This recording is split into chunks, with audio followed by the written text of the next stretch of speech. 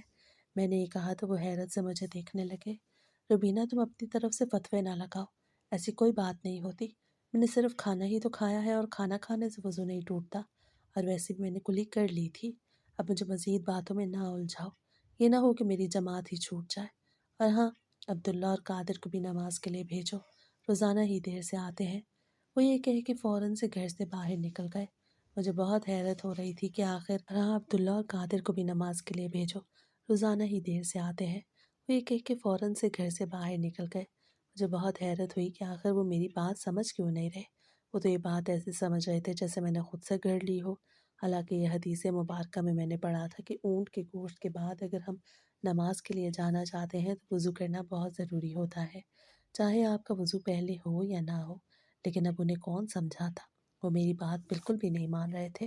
ویسے تو میرے شوہر بہت اچھے تھے، بہت دیندار تھے، 5 وقت کے نمازی تھے، اور کبھی بھی انہوں نے میری بات کو رد نہیں کیا تھا، مگر کبھی کبھی وہ اپنی ضد پہ اڑ جاتے تھے، جیسے آج وہ ضد پہ اڑ گئے تھے۔ میرے لاکھ سمجھانے کے باوجود بھی انہوں نے میری ایک نہیں مانی اور بغیر وضو کے ہی نماز کے لیے گھر سے نکل پڑے۔ وقت تو جیسے پر لگا کے اڑتا جا رہا تھا۔ اب اس واقعے کو پورا 1 ہفتہ ہو گیا تھا۔ ایک دن جب میں اسکول سے واپس آئی تو منیر ضد کرنے لگے کہ آج بھی جو گوشت بچا ہوا ہے وہی بنا لوں۔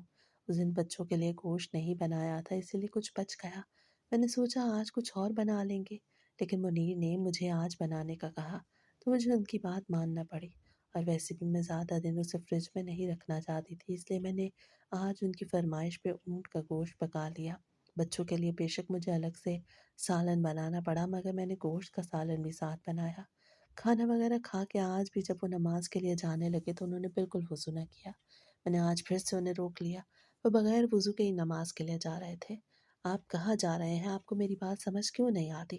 جب حدیث مبارکہ میں یہ بات ثابت ہے کہ اونٹ کا گوشت کھانے کے بعد وضو کرنا بہت ضروری ہے تو پھر آپ کیوں نہیں کرتے؟ آخر آپ کو ہو کیا گیا ہے؟ میں نے اس بار تھوڑے سخت لہجے میں کہا، کیونکہ پچھلی دفعہ بھی انہوں نے میری ایک نہیں سنی تھی۔ روبینہ، اپنی طرف سے باتیں نہ لگاؤ، مجھے اچھے سے پتا ہے دین میں کیا ہے اور کیا نہیں۔ کھانا کھانے سے وضو نہیں ٹوٹتا، اور میں نے مغرب میں وضو کیا تھا، ابھی تک میرا وضو برقرار ہے، میں نماز کے لیے جا رہا ہوں۔ آج بھی وہ میری بغیر کوئی بات سنے گھر سے نکل چکے تھے۔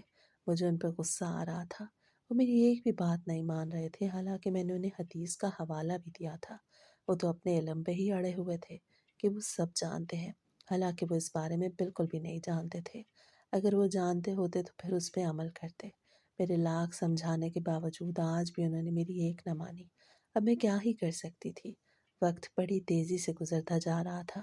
اب عید میں صرف اور صرف 10 دن رہ گئے تھے۔ ابھی تک ہم نے عید کا جانور نہیں خریدا تھا۔ آج اتوار کا دن تھا اور اسکول سے چھٹی تھی۔ سب سے پہلے میں نے ناشتہ بنایا اور بچوں کو ناشتہ دیا۔ خود ناشتہ کرنے کے بعد ہی میں نے گھر کی صفائی شروع کی۔ باہر صحن وغیرہ میں جھاڑو لگانے کے بعد ہی میں کمرے کی صفائی کرتی تھی، کیونکہ ڈسٹنگ وغیرہ بھی تو مجھے کرنی پڑتی تھی۔ اس طرح اگر میں صحن کا جھاڑو دیر سے دیتی تو پھر دھوپ زیادہ ہو جاتی اور گرمی میں مجھ سے جھاڑو نہیں لگایا جاتا، اسی لیے سب سے پہلے میں صحن کا جھاڑو ہی لگاتی۔ صحن کا جھاڑو وغیرہ لگانے کے بعد جب میں کمرے میں گئی تو منیر تیار ہو رہے تھے۔ مجھے حیرت ہو رہی تھی کہ آخر آج وہ کہاں جا رہے ہیں، کیونکہ اتوار کے دن تو بھی وہ کام پہ نہیں جاتے تھے۔ منیر، آپ کہاں جا رہے ہیں؟ میں نے بیڈ کی چادر ٹھیک کرتے ہوئے منیر سے پوچھا تو وہ اس بات میں سر ہلانے لگے۔ انہوں نے ابھی تک اپنے منہ سے کوئی لفظ ادا نہیں کیا تھا۔ منیر کہاں جا رہے ہیں؟ میں اب ان سے کہاں جانے کا پوچھ رہی تھی تو انہوں نے مجھے بتایا کہ وہ قربانی کا جانور دیکھنے کے لیے نصیر بھائی کے ساتھ جا رہے ہیں۔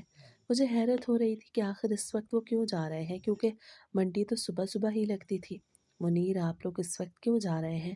وہاں منڈی پہ جانور بھی نہیں ہوں گے اب تو، آپ لوگوں نے صبح کے وقت جانا تھا نا۔ میں سمجھ رہی تھی کہ شاید وہ منڈی جا رہے ہیں۔ نہیں روبینہ، ہم لوگ منڈی پہ جانور دیکھنے نہیں جا رہے، بلکہ نصیر بھائی کے جاننے والوں کے گھر اونٹ کھڑا ہے۔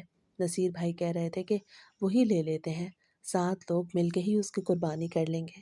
میں نے بھی حامی بھر لی، بکری وغیرہ لینا سے بہتر ہے کہ بندہ اونٹ میں حصہ ملا لے۔ کیا کہتی ہو تم؟ وہ اب جواب دینے کے ساتھ ساتھ مجھ سے میری رائے بھی مانگ رہے تھے۔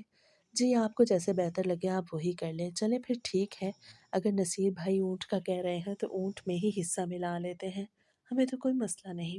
میں نے اپنی رضامندی دی تو منیر تیار ہو کے فوراً ہی گھر سے نکل پڑے اور میں اپنے گھر کے کاموں میں مصروف ہو گئی۔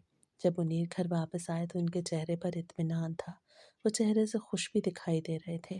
شام کا جب کھانا دسترخوان پہ لگا تو میں نے باتوں باتوں میں ان سے پوچھ لیا کہ آخر پھر قربانی کے جانور کا کیا بنا؟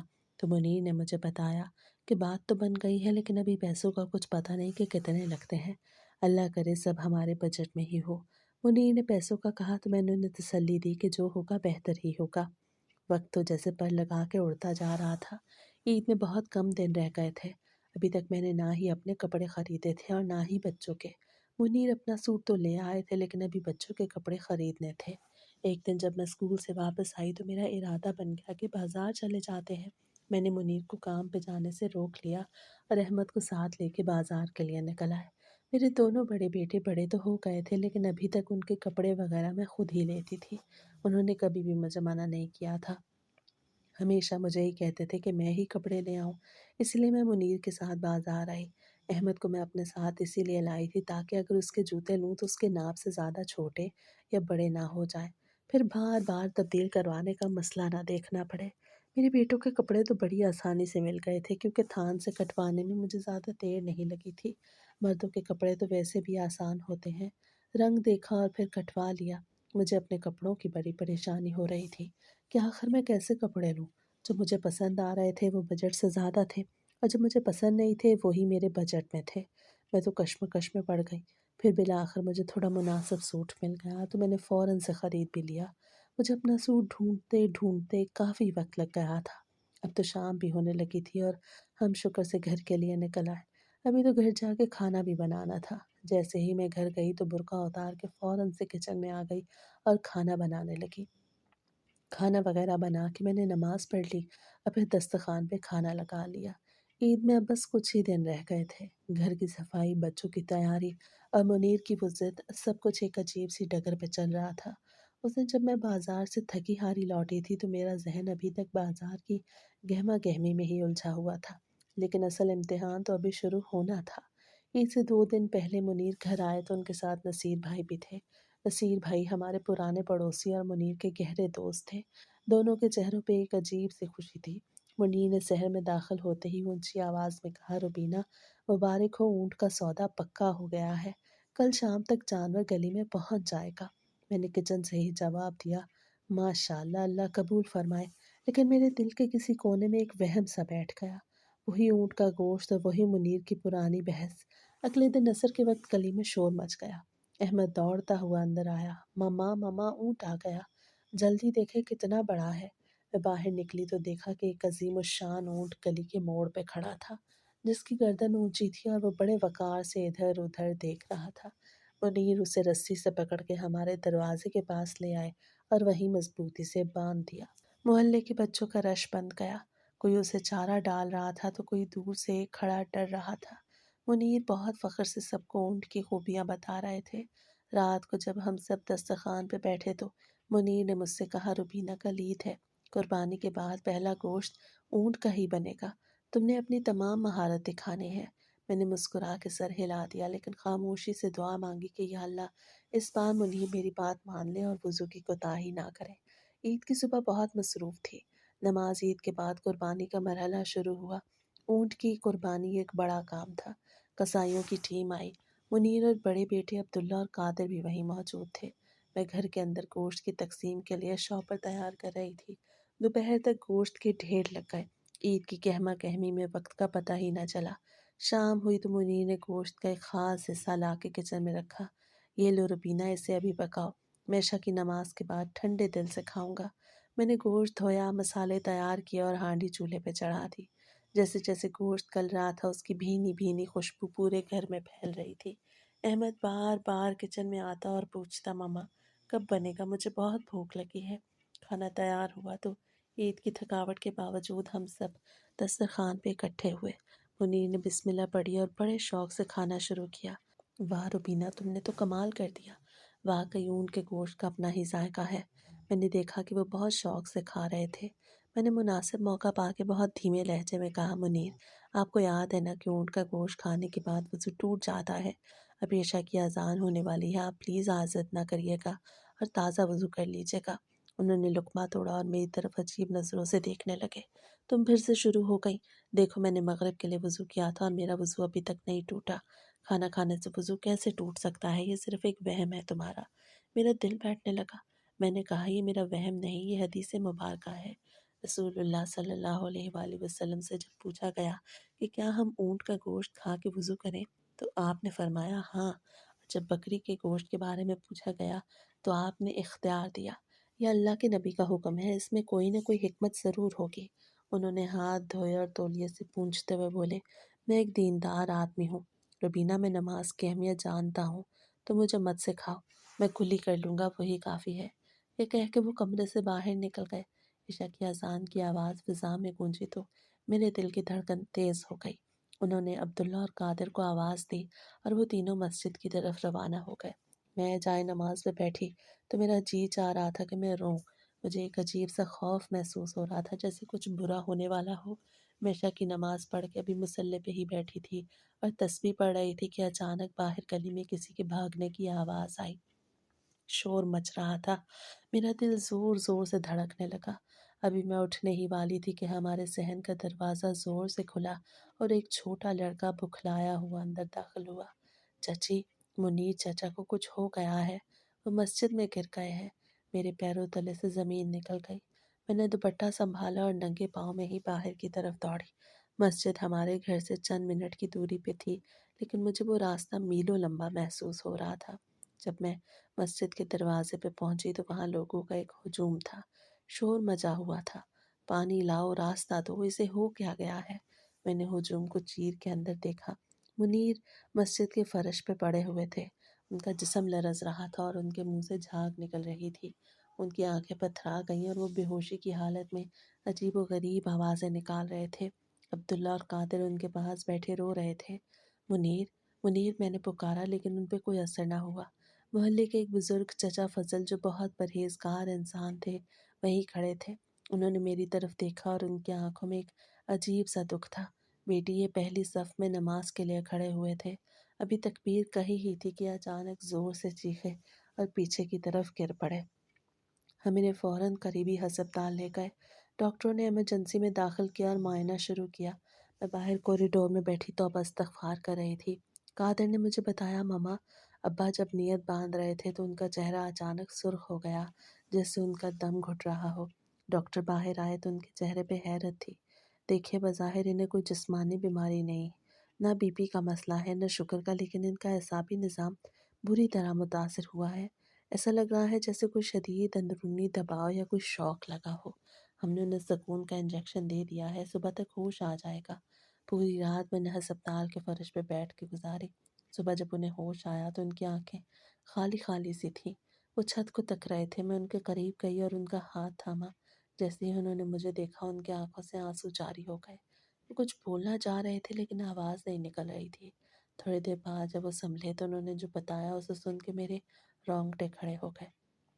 وہ کہنے لگے، روبینہ، جب میں مسجد میں کھڑا ہوا تو میرا دل بوجھل ہو رہا تھا۔ جیسے ہی میں نے اللہ اکبر کہا مجھے ایسے لگا جیسے میرے چاروں طرف آگ لگ گئی ہے۔ میرا دم گھٹ رہا ہے۔ مجھے ایسے محسوس ہو رہا تھا کہ جیسے کسی نے میرا گلا دبا دیا ہے۔ میں نے بھاگنے کی کوشش کی لیکن میرے پاؤں زمین میں دھس گئے۔ پھر مجھے کچھ یاد نہ رہا۔ وہ زاروں قطار رو رہے تھے۔ میں کتنا جاہل تھا۔ میں نے اپنی عقل کو اللہ کے نبی کے حکم سے بڑا سمجھا۔ میں نے سوچا کہ میں تو نمازی ہوں، میں تو نیک ہوں، مجھے کیا ہوگا؟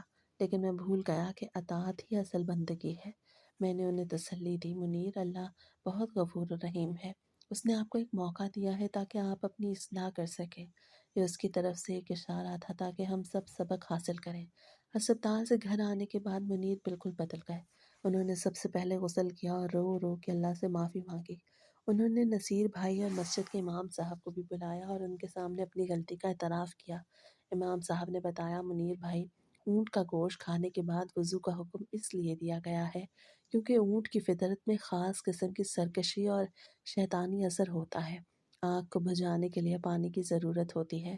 اسی طرح اونٹ کے گوشت سے پیدا ہونے والی اس سرکشی کو ختم کرنے کے لیے اللہ نے وضو کا حکم دیا ہے۔ یہ انسانی عقل سے بالا تر باتیں ہیں، ہمیں بس حکم ماننا چاہیے۔ عید کے باقی دن ہم نے بہت ساتھ کے اور خشوع خضوع سے گزارے۔ وہ اب وہ انسان نہیں رہے تھے جو اپنی بات پہ اڑ جاتے تھے۔ اب اگر میں انہیں کسی چھوٹی سی سنت کے بارے میں بھی بتاتی تو وہ اسے سر آنکھوں پہ رکھتے۔ اس واقعے کا اثر میرے بچوں پہ بہت گہرا پڑا۔